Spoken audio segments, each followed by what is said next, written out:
Well, thank you, Sandy, and good evening, and welcome to all our seekers of wisdom, spirituality, and poetry.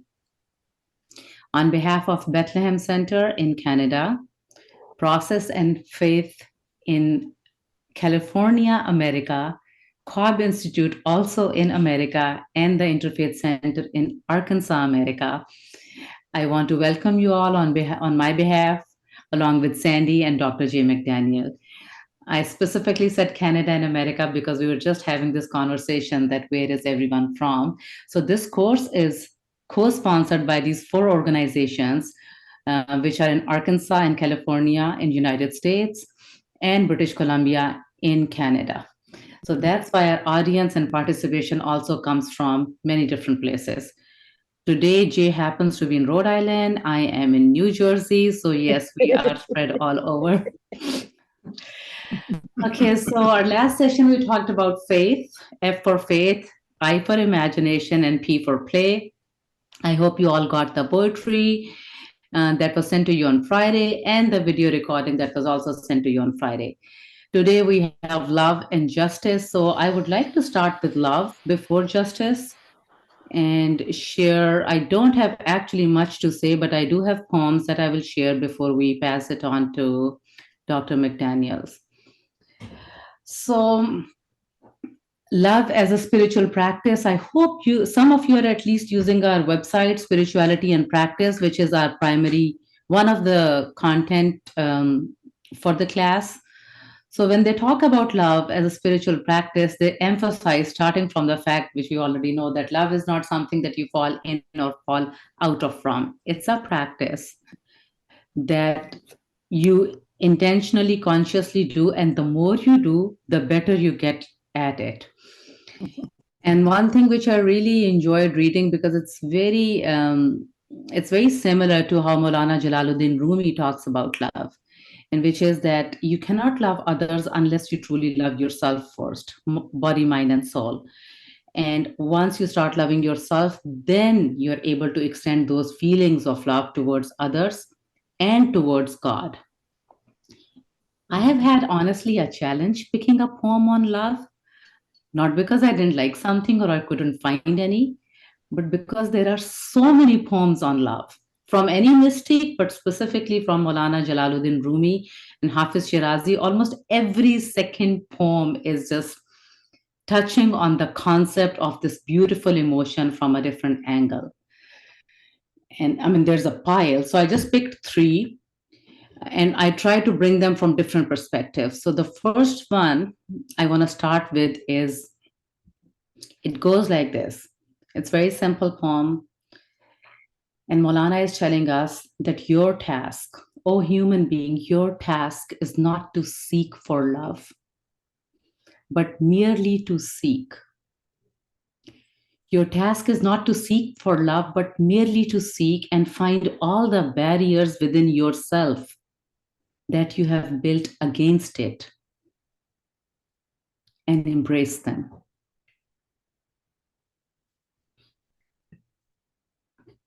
I want to talk about this poem for a second because I really like this poem in helping us understand how Maulana approaches love. And you will see this recurring theme in most of the poems, that Maulana will keep on referring to God as love. And sometimes the word love is used for God, and will emphasize that we all come from the source, which is God, which is love. So we are love in a way. We're extension of that love coming from God. So we don't need to seek it because it is in us. It is us. And that comes out in this poem. Then Maulana also says that if we don't embody love, or if we don't practice love in this life, that means that we have erected something which is blocking the flow of love from us. The love which is intrinsically embedded in our nature. We are stopping it. It's not that we don't have love. So our job is to find those barriers. And the most beautiful thing about this poem is, which I really, really like, we are culturally conditioned that when we experience fear or barriers or resistance, we want to overcome them, we want to crush them, we want to destroy them, we want to get rid of them. But Maulana tells us none of that. He says when you find barriers, when you experience barriers, you embrace them. That's food of thought for all of you. So I'm going to read this poem one more time because it's a tough process. It takes time and passion. Your task is not to seek for love because you are love. Your task is merely to seek and find all the barriers within yourself that you have built against it and embrace them.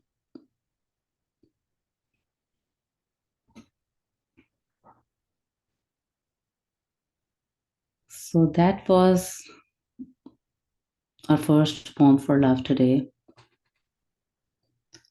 The second thing that I wanted to brought to you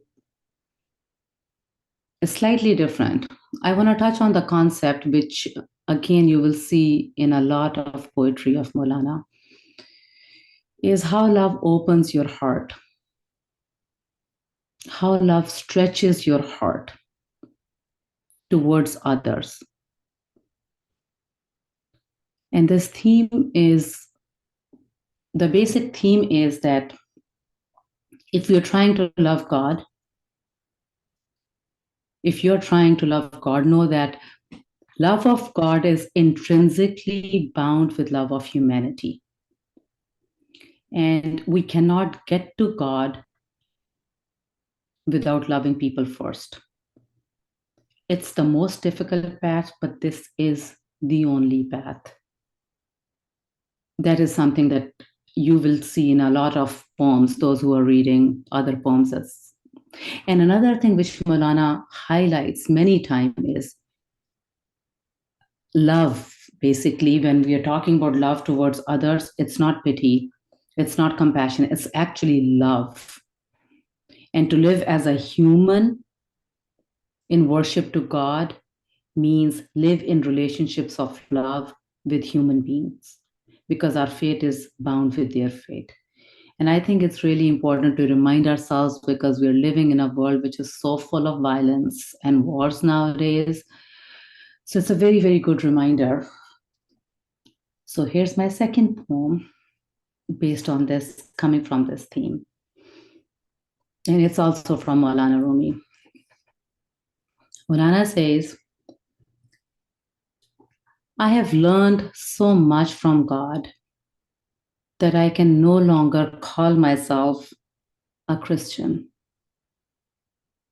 I have learned so much from God that I can no longer call myself a Christian, a Hindu, a Muslim, Buddhist, or a Jew. The truth has shared so much of itself with me that I can no longer call myself a man or a woman, an angel or a spirit, or even a pure soul. Love has befriended me so completely. Love has burned Hafiz so completely that it has turned me to ashes and freed me of every concept and image that my mind has ever known.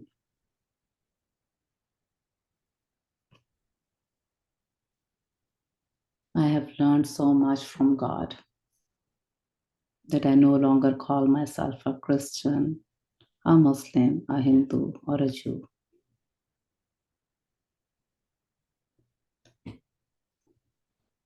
And by the way, my apologies, this was not from Maulana Jalaluddin Rumi. This is a poem by Hafiz Shirazi.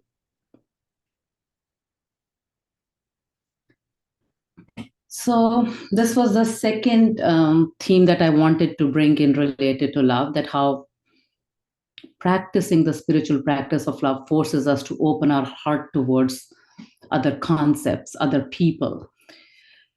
The third poem that I want to introduce is purely about the joy and the passion that comes from love, the fulfillment, the enrichment, that the sometimes enlightenment, the zeal, the zest, all those other emotions that are set free by love are, I feel them in this poem. And and most of us, I'm sure, have experienced them in one form and another. Anytime we have fallen in love with another person, a child, nature, a tree or a flower, or with a movie or music or piece of song or a cat, I mean, we feel that passion. So this poem brings that out in me. And the name of the poem is Looking for Your Face. And this one is by Maulana Rumi. So Maulana goes in this poem, from the beginning of my life, I have been looking for your face. From the beginning of my life, I have been looking for your face, but today I have seen it. Today I have seen the charm and the beauty, the unfathomable grace of the face that I was looking for. Today I found you. Today I have found you, and those who laughed and scorned me yesterday are sorry that they were not looking as I did. I am bewildered by the magnificence of your beauty and wish to see you with 100 eyes. I wish to see you with 1,000 eyes, because my heart has burned with passion and has searched forever for this wondrous beauty that I now behold. I behold in you. I'm ashamed to call this love human,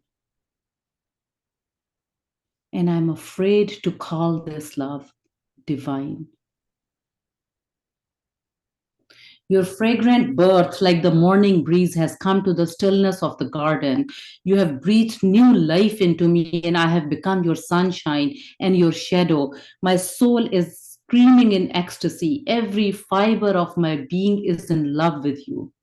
Your effulgence has lit a fire in my heart, and you have made radiant the earth and the sky for me. My arrow of love has arrived at the target. I am in the house of love, and my heart is a place of prayer. I am in the house of love, and my heart is kneeling in prayer.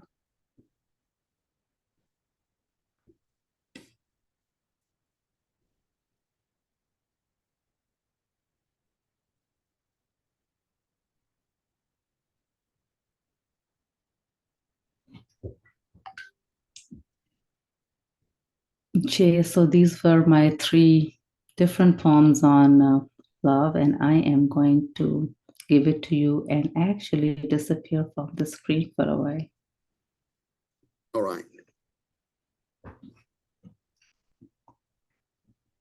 Well, hi, everybody. I'm always a little embarrassed to come after Sophia's reading of poems because they're so beautiful and they leave me in a beautiful place, and perhaps you as well.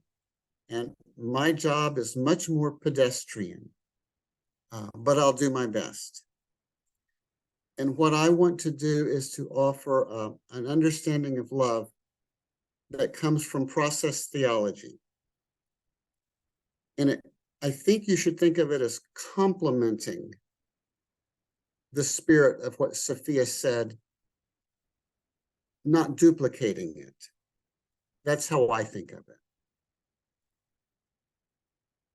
But in the context of process theology, love really can be and should be a guiding ideal of our lives.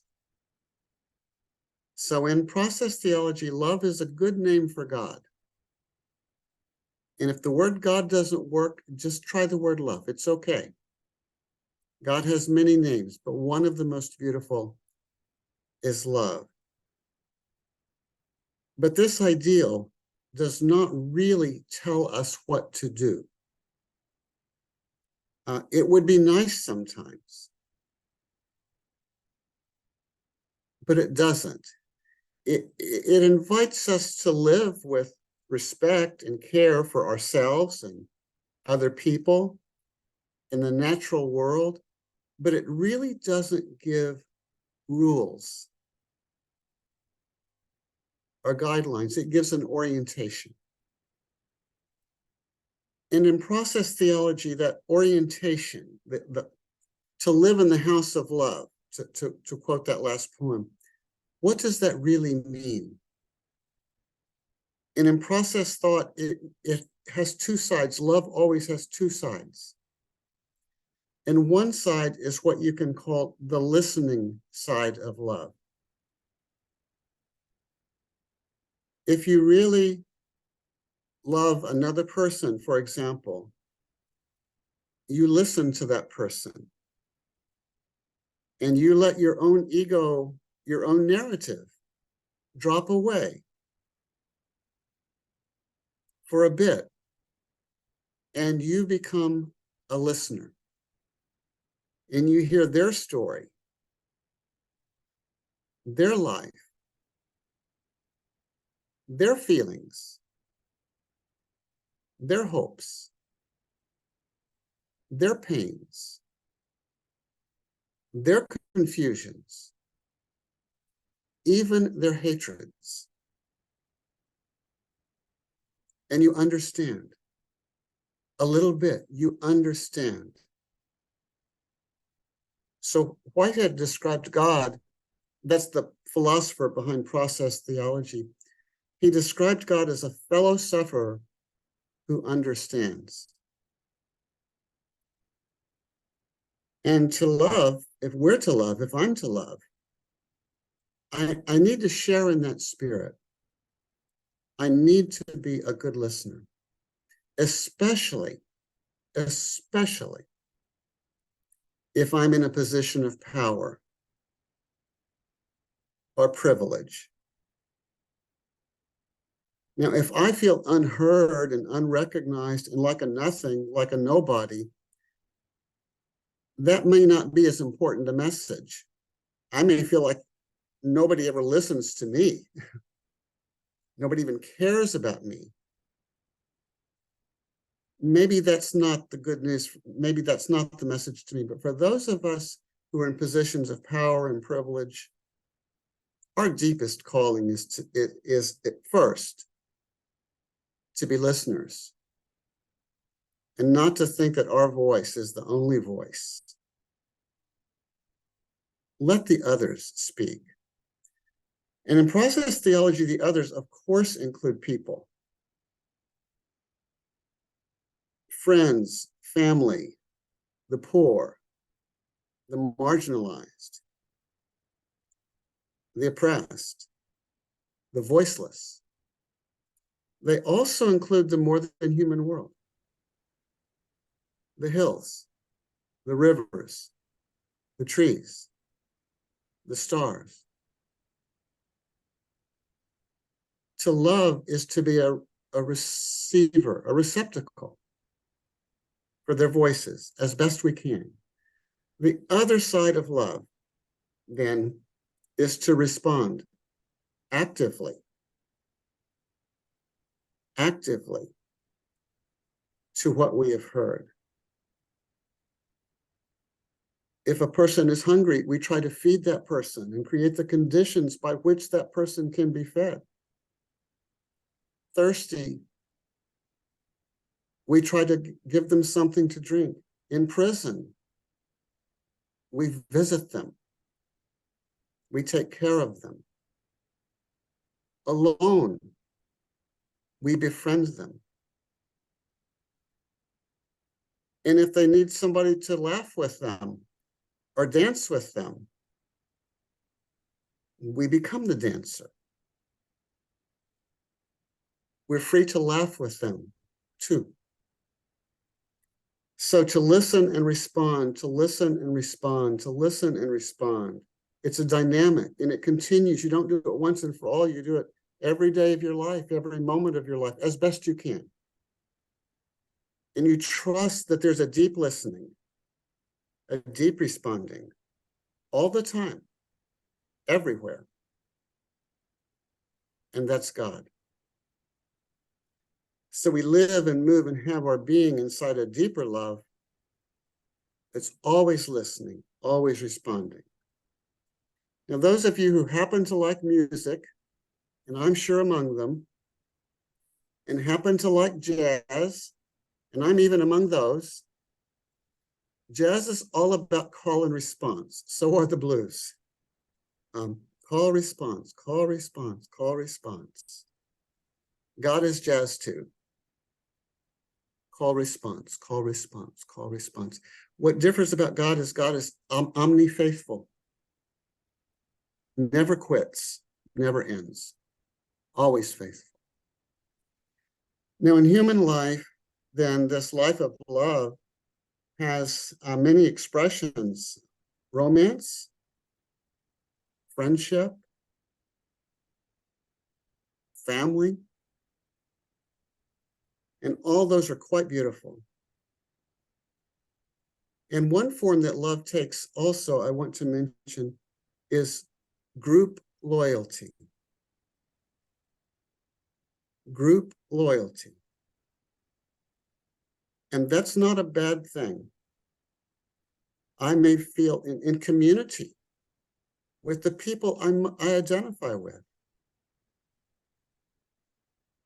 We're Jews. We're family. We're Muslims. We're family. We're Christians. We're family.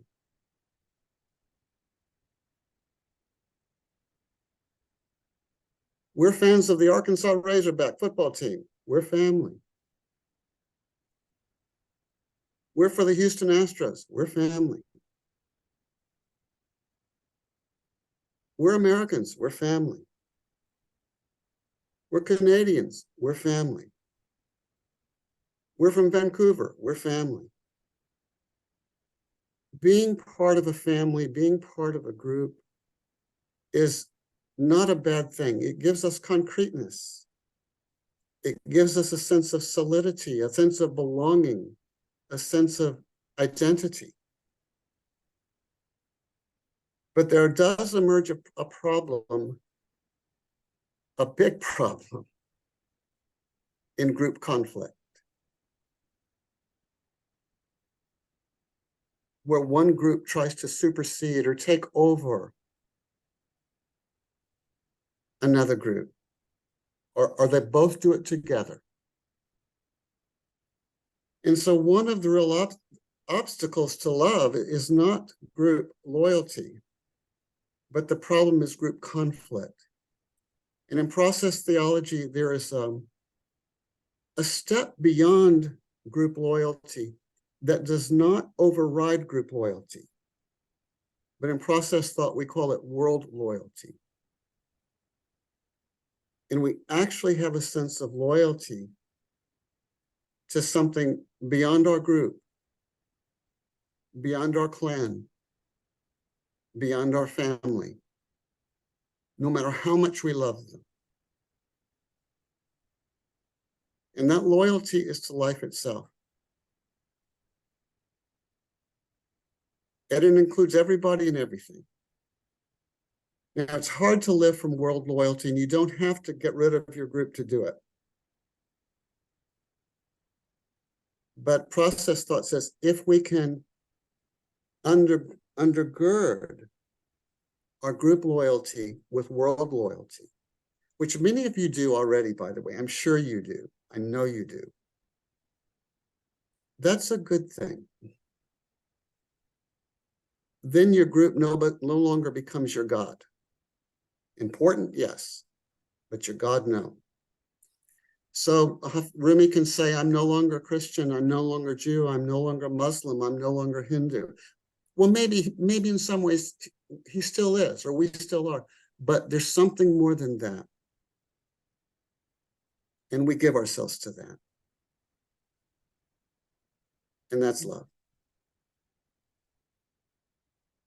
Now, one expression love takes is personal. You can, you feel it. You meet somebody that has that spirit of love and you get it.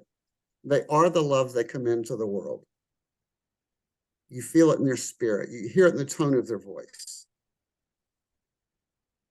But if it stays there, that's not enough too. Love also needs to take a political form. So in the next session after this, I'll say a word about political love in process perspective. Now, I've gone at it's 8 o'clock or we're 7:25 where I am. I don't know what time it is where you are. We have about 5-6 minutes to talk about anything that's been said about love here, and then we'll move to justice. That's our next theme for the night. Does this raise any thoughts for anybody, or questions or comments that you'd like to share?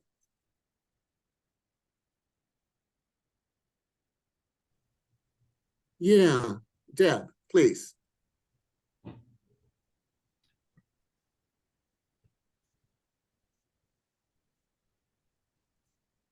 I was listening to a speaker one time, concept of love, and it was in AA. He said, "What Hey, is Deb, people can't hear you. It comes in and out. The mic does. Let's work on it a little bit. Can you try again? Speak directly into it. Can you hear me now? Yeah. Okay. He was talking about what is love that we say we feel in these rooms where we support each other, and what is God. And he said his take was that love is listening, that we listen to each other. We actually hear what's being said. We don't interrupt. We give time to speak. He said love is listening. And that just always stayed with me. I personally think that politics is inimical to love. I don't think they at all. Politics is about power and fear, and love is exactly the opposite. So, well, we'll see, Deb. Yeah, we will see. Yeah. You may be right. We will see. We'll take a vote at the end. How about that? Okay. Anybody else? By the way, amen to love is listening. Anybody else, just a thought or a comment you'd like to share?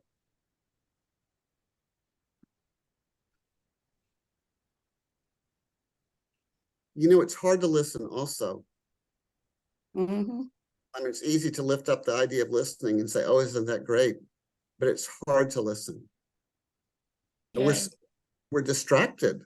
Annabelle, I don't want to put you on spot, but I'm wondering if you want to comment on your article briefly Yeah. that I read yesterday, because I think that would be a really good segue to our next to J for Justice, actually. Would Yeah. you? I will be glad to. Let me find it and I will read it, because I was going to say, Jay, that the challenge is holding those places at the same time. How to stay true to yourself, feeling connected to your group, feeling connected to the world, and then the universe, and how to stay in that place. So I was struggling writing candidly writing a trying to write an article for my congregation's November monthly bulletin. Hey, can you introduce yourself a little bit, Annabelle? Okay, my name is Annabelle Impertuck, and I'm president of my congregation, Congregation B'nai Israel. I am on the board of the Interfaith Center, and Sophia and I have worked together for many years on Love Thy Neighbor, many things. And I have always been drawn to, I'm going to call the multiverse, where, so that understanding and listening is a key, because I don't think you can understand another person's perspective until you really hear them and listen to them. So I want to read to you. Obviously, all of you know, with the war that's going on in the Middle East, that all of us in these different communities are suffering, watching the violence, watching the death, watching the pain and suffering. Doesn't matter who you are, it's really hard to watch. And so what I did was I was thinking about music and how music has helped our community feel, even in times of joy and in times of sorrow, feel like we're there for each other with music. So I wrote, at this time of Israel's pain and sorrow and increasing anti-Semitism, it has become even more important for us to raise our voices in song and feel our solidarity with each other, with Israel, with all of humanity, and with all of creation. So I was trying to open up the conversation to not just be about one group. This is a fourfold song that I'd like to read. It's based upon the writings of Rabbi Abraham Isaac Cook. Just to give you a little background on him, he's deceased. His whole focus, he was both a Zionist and a person who was a universalist. So in terms of what Deb was talking about, politics, he was berated by both the left and the right. So he was in the right place, in my view. So I'll read this to you. And the point is to keep our eye on shalom, peace, in the forefront of our minds and hearts. There is the one who sings a song of their own life, and in themselves they find everything, their full spiritual satisfaction. There is another who sings the song of their people. They leave the circle of their own individual self because they find it without sufficient breadth, without an idealistic basis. They aspire toward the heights, and they attach themselves with a gentle love to the whole community. Together with their community, they sing her songs. It's a female. Sing her songs. They feel grieved in her afflictions and delight in her hopes. They contemplate noble and pure thoughts about her past and her future and probe with love and wisdom her inner spiritual essence. There is another who reaches toward more distant realms, and they go beyond the boundary of, in this case, Israel, to sing the song of humanity.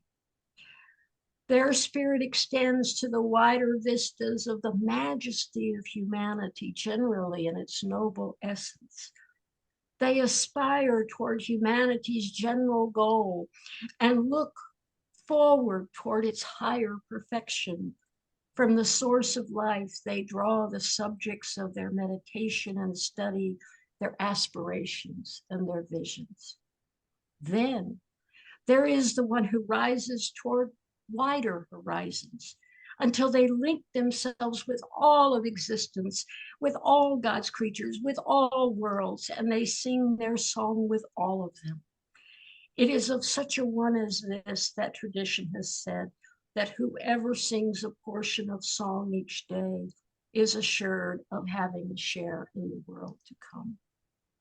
And then there are those who rise with all of these songs in one ensemble. And they all join their voices. Together they sing their songs with beauty. Each one lends vitality and life to the other.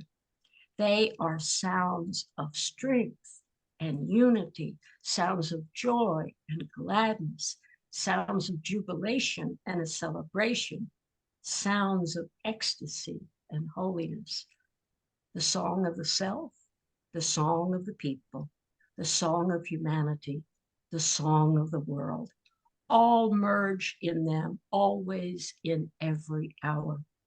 And this full comprehensiveness rises to become the song of holiness, the song of God, the song of Israel, in its full strength and beauty, in its full authenticity and greatness. The name Israel stands for Shir El, the song of God. It is a simple song, a twofold song, a threefold song, a fourfold song. It is the song of songs of Solomon, which means peace or wholeness.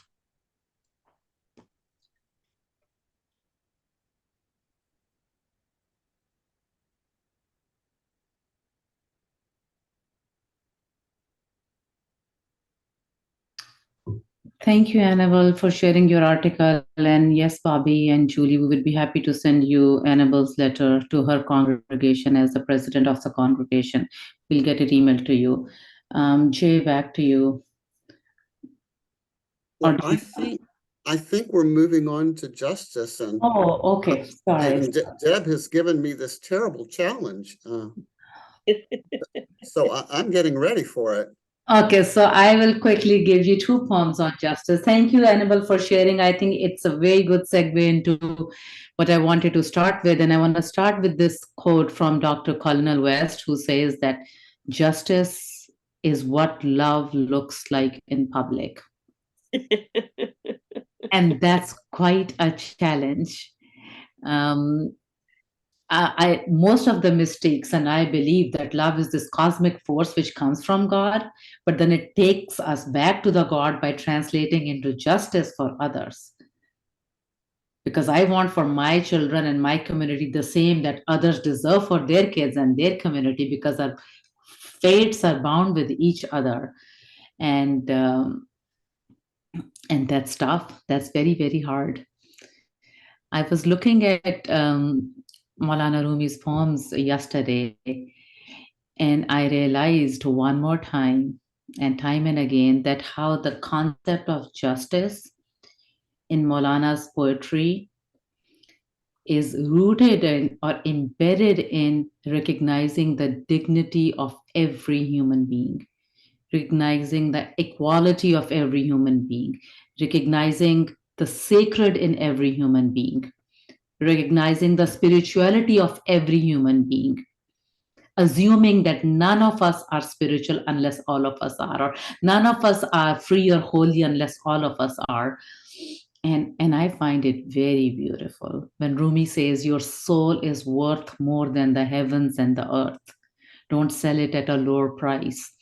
I find it so beautiful because that's where the justice is rooted, by recognizing how important this human being is. It's not a simple, ordinary creature consist of flesh and blood, but human being possesses this perfect system, which is physical, which is emotional, which has very strong spiritual dimensions.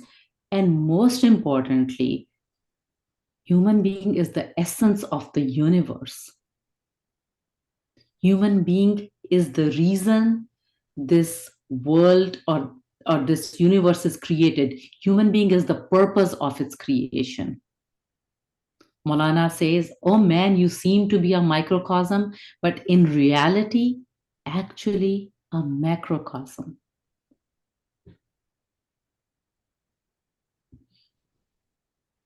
So both of these verses that I just gave you, they tell us the sanctity of human being that leads us towards providing justice for all human beings. And then the other thing which I want to highlight is that Rumi cares for individuals regardless of labels. Although I do believe labels are important to some extent, but in Maulana's poetry, he very often objects to behaviors which cause certain people to be despised or subjected to treatments as other because they're different. And he would talk about it in this poem, for example, when he says, oh, you who's searching for faults in everything. Oh, you who's searching for faults in everyone, do not look down on anyone. God has a part of him in all. God has a part of her in all. Regardless of their origins and their religions, the people are mirrors of God. We are the mirror of God. You are more precious than the heavens and the earth. What more can I say? You do not know your own worth. You are another version of this divine book. You are a mirror of the beauty of God that created the universe. Whatever exists in the world, it's not outside of you. Whatever you ask for it in yourself, seek it in yourself. Oh, you who's searching for faults in everyone, God has a part of him in all.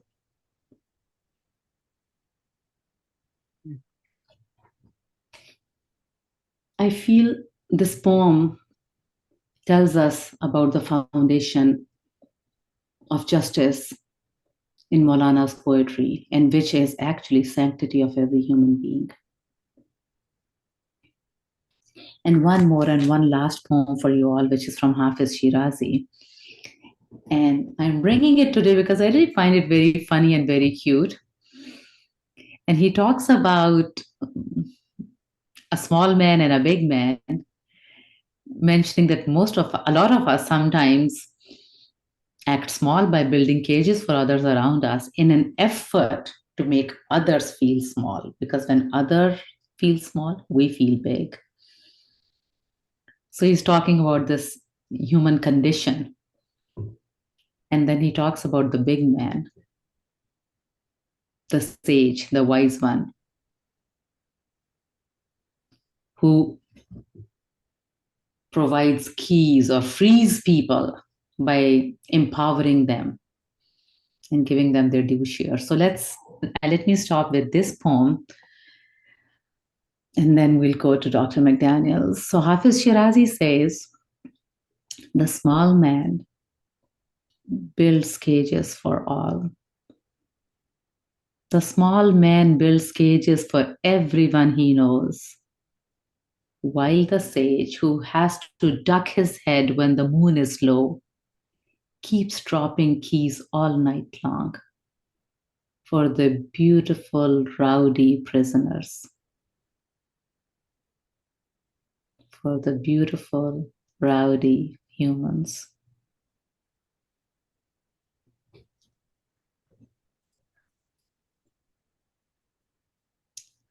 So, Jay, with these poems, we are back to you and the challenge that you're going to take.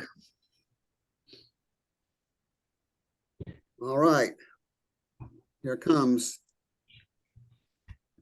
By the way, you want to offer comments, and even as you begin the comments, you know that 75 to 80% of the people will disagree with what you say.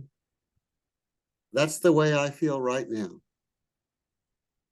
But I do want to lift up the phrase political love. And I want to say that we should appreciate, affirm political love. And let me tell you what I mean. Imagine that I go to someone in Gaza, a young mother, and I say to her, hello, I love you. And she says, what is your love? And I say, well, I will sit here in your presence and I will listen to you and I will care for you and I will hear you tell your story and I will respond with a kind word.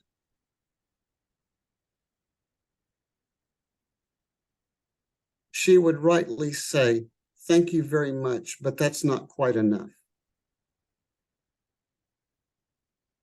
Would you mind securing the conditions, helping to secure the conditions in which I can live in community and communion with other people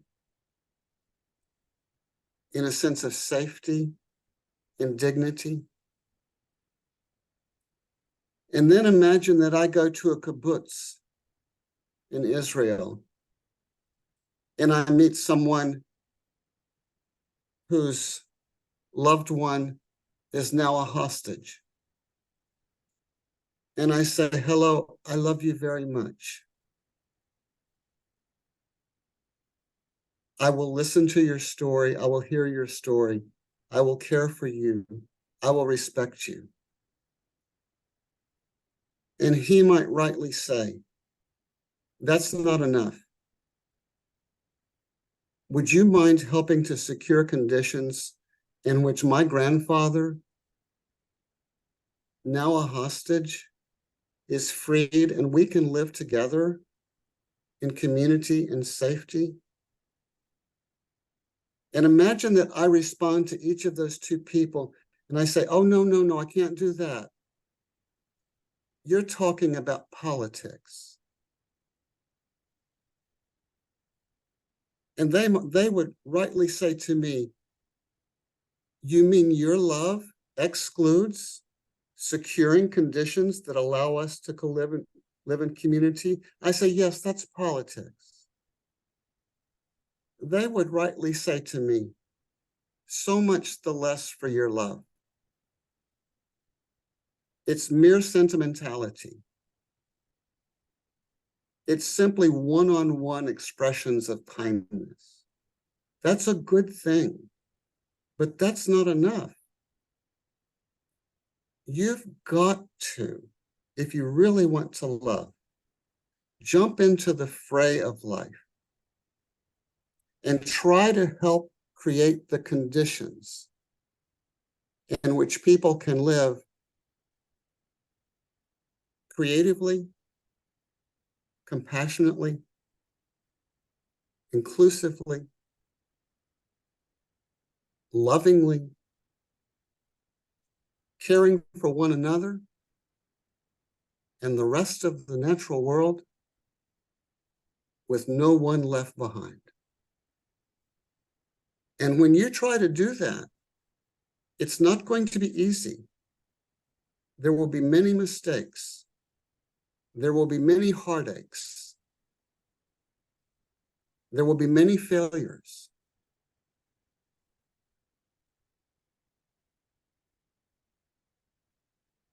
But what do you expect? Give yourself to that larger love that includes trying to change, trying to transform, trying to create communities of love and respect where people live without fear, loving one another. Follow Martin Luther King Jr. Follow Mohandas Gandhi. Follow Muhammad Iqbal. Follow Prophet Muhammad. Follow Moses. Follow Prophet Jesus. Throw yourself into the thick of things.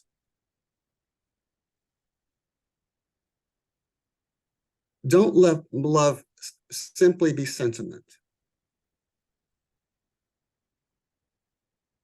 Let it be transformative. Get involved. Deb, that's my case for political love. And I'm merely appealing to Martin Luther King Jr. So I realize that's, but I really feel there's a serious critique of love if it remains at the personal level or at the level of lofty ideals, but doesn't throw itself into the fray of actual social transformation. And that's actually much harder, but it's absolutely necessary. Okay, I think I gave you a good bit of process theology there, because that image of community, that's what process is about. Communities that are creative, compassionate, inclusive, diverse, humane to animals, good for the earth, with no one left behind. No one. That's beloved community. That's shalom.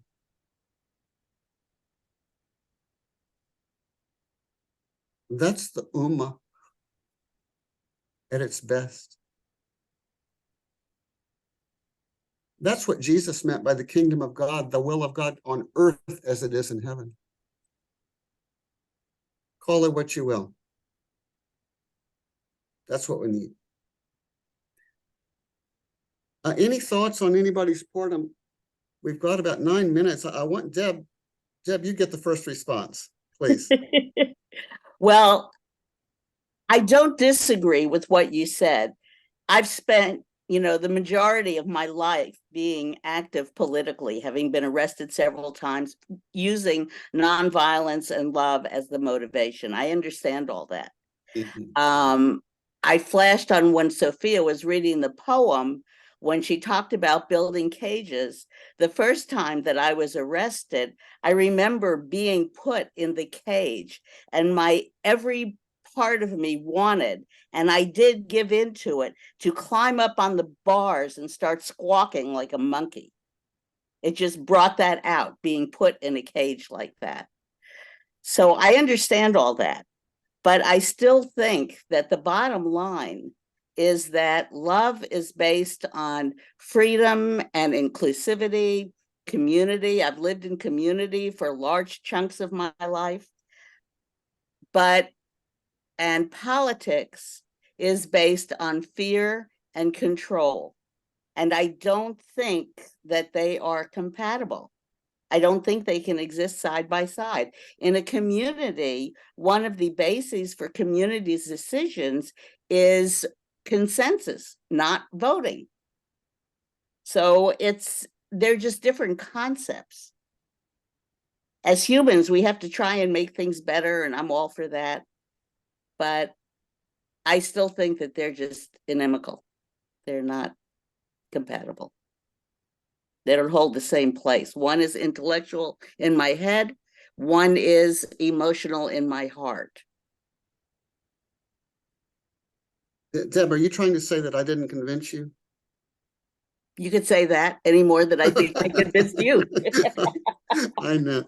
We don't have to agree, but I think these are important matters to discuss. Absolutely. Absolutely. Now, does anybody else want to cast a vote, up or down, for political love? Tim and then Gary.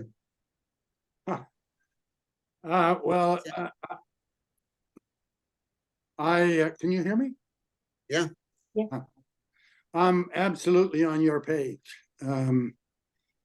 As you probably know, I was in politics as a politician for 25 years almost.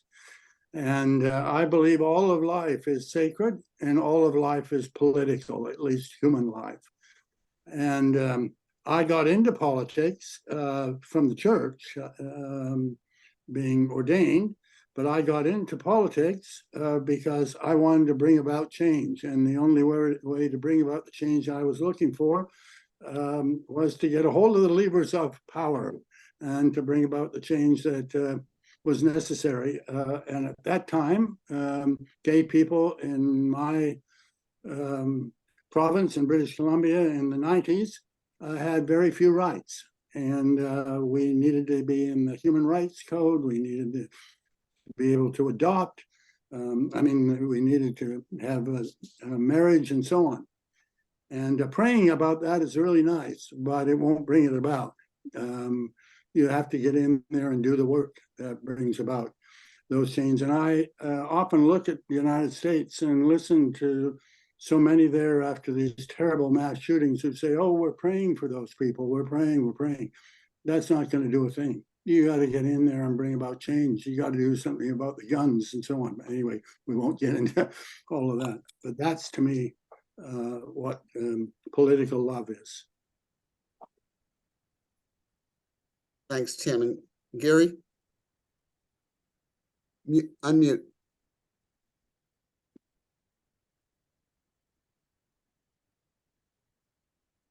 Deb, I think that what you described in terms of being arrested many times is itself a definition of love as political. There you were challenging the state and one organization or one expression of politics with yet another and saying, my love is not private or personal, I'm taking it into the public sphere. And I sometimes think that we need to be willing to be less than perfect.